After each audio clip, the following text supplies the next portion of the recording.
Hello everybody, this is Tip Top Gaming here today with another Magic the Gathering video. In today's video, I'm going to be talking about Challenger Decks 2020. So a while back, we got a confirmation post saying that, hey, Challenger Decks are happening in 2020. And that's pretty much all the post said, and based on the views on that video, people seem to be really interested in it. And yesterday, on a Saturday, which normally they don't post things on Daily MTG on Saturdays, they posted the deck list for the Challenger decks. So it says, available April 3rd, 2020, the new Challenger decks offer an excellent entry point for jumping into Standard at your local game store. These 4 individual 75-card decks are geared towards Standard play for the Friday Night Magic player, and forge out of some of the most recognizable strategies in Standard.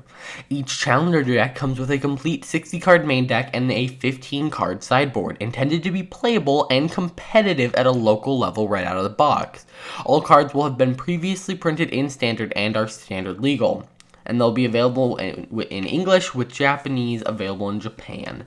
So this is a product that there's been 2 iterations before this one, and they've been both pretty good. The first iteration was full of power and value. And it was really good. I really enjoyed it. I actually bought all 4 of the first ones, and then last year I just bought the Drake one, and then I edited it to make it better. So basically, these are watered down versions of the meta deck. So if you just want to buy a product and go play against people at Friday Night Magic, you can do that. And I think that the product is really necessary, because when someone walks into a local game store and is like, hey, what are all those people doing? Oh, they're playing Friday Night Magic. Oh, I've played Magic before. I don't have a deck I can play, though. Then they can just pick up one of these, and it can be pretty good. Now, the thing is, they need to, sometimes you just need to upgrade these. Like, if we were to look at this first deck called Allied Fires, which is based around Fires of Invention, which is a very meta deck. Like, looking through here, like, no one runs Kasmina. This is a very Planeswalker heavy version of it. Like, I would probably run in here Cavalier or something like that. But other than that, it's actually pretty close to a real deck. I don't know why some of these cards are in here. Like, Kasmina really doesn't fit that well.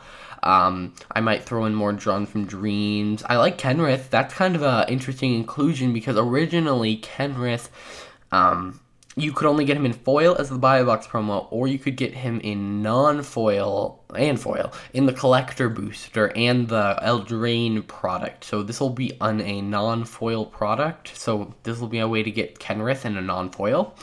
And then looking at the sideboard, we get another Sarkhan. I would probably just throw that in the main deck, because that looks to be the win con for the deck. Mass Manipulation. All these cards are pretty decent, especially saying that you have Fae of Wishes in here. It's a pretty good sideboard when it comes to balancing actually being a sideboard and having cards to grab with Fae of Wishes. I might up Fae of Wishes a little bit. And then, of course, if you're looking for an upgrade to do to this deck, I would just upgrade the lands. Now, what I'm going to do is I'm going to do 2 follow-up videos for this. I'm going to make a video where I talk about the value of each deck and tell you which one's the most valuable, and then I'm going to do a video talking about how you could upgrade each deck to make it better.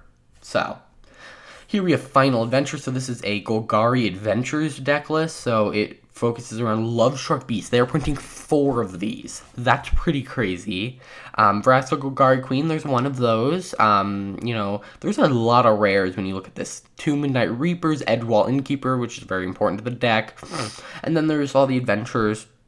Honestly, I would expect a little bit. I guess they have a decent amount of adventures. But then they have Find Finality, which again is very used in that deck. Disfigure, okay. And then Lucky Clover is again very important to that deck. And then Castle Lockway, Fabled Passage, Temple Malady. This would probably be Undergrowth, the Shockland. And then the sideboard. Massacre Girl, Duress, Noxious Graphs. Yeah, that's actually pretty good. I mean, there are some cards, like, I would probably up this to 4 Murderous Riders, but that's pretty good. And then Cavalier Charge, there's always been like a mono red one because it's always been in the meta. This has Chandra, that's pretty awesome. Bone Crusher Giant, Fervent Champion, Runaway Steamkin, Torbrand, Rimrock, Scorchbitter, Tin Street Dodger. That's almost perfect. The nice thing about red is that it's a pretty cheap deck, so this is Okay, besides the one Embercleave, and even now, Cavalcade of Calamity isn't used as much in mono red decks now that Theros has come out, but this looks like a pre-Theros deck. It is. This doesn't run any cards from after Theros versus these do. They run, well, at least the first one ran stuff from pre-Theros. Oh, I guess this has Theros cards in it. But, oh, I guess this does have it in the sideboard. But this is a pre-Theros deck, although it does have some Theros in the sideboard. This deck is very copy and paste. I would either get rid of the Embercleaves or get rid of the Cavalcade of Calamities, honestly, with the deck. That's all I would change, really. And then Flash of Ferocity is a Simic Flash deck. You get 4 Night Pack Ambushers, a Wave Break Hippocamp. I would like to see more of those. Wildborn Preserver, Cutthroat, Frilled Mystic, Spectral Sailor, and then you get a bunch of instants. You might want a little bit more counter magic in here, and then you might want to upgrade the lands, and then the sideboard is pretty good. Alright, so overall, the deck lists are pretty good, and they look pretty powerful. I mean, there are some, like, this one probably could use the most upgrading in terms of just having more creatures that you can play, like Cavaliers are really good with the Fires of Invention deck. I would also throw in, like, a Nico Bolas for more of the spark in your sideboard, and there's just little things that I would add to this deck. Overall, I think if you're going to buy a deck and not upgrade it, you should probably go with the red one. It has the most pure red experience. On top of that, the Simic Flash deck has all of the cards you need for a Simic Flash deck. It has Brandborn Cutthroat and Night Pack Ambusher, and the rest really can just be anything. And then they actually happen to be pretty good things, like Brazen Borrower, which should help lower the price of that. Then I would probably go with Final Adventure. It's pretty good, but it's missing, I mean, it's not missing much, but it's okay. Just as the deck overall has never really been the number one deck. And then Allied Fires, that one just, I feel like it's missing, I mean, it's not missing a ton. If you really like the deck, go for it. It's not going to be terrible, but I feel like it's missing something, and I just can't put my finger on what that is. And then also, but it's really cool that it prints Kenrith in a product. So, yeah, so this is coming April 3rd to our local game store and Amazon. But it'll be interesting to see how these decks do in terms of value. I'll be doing a follow-up video to this really shortly. Alright guys, that's going to do it for this video. I hope you guys enjoyed. If you did, please hit that like button, subscribe, and I'll see you guys in the next video. Bye.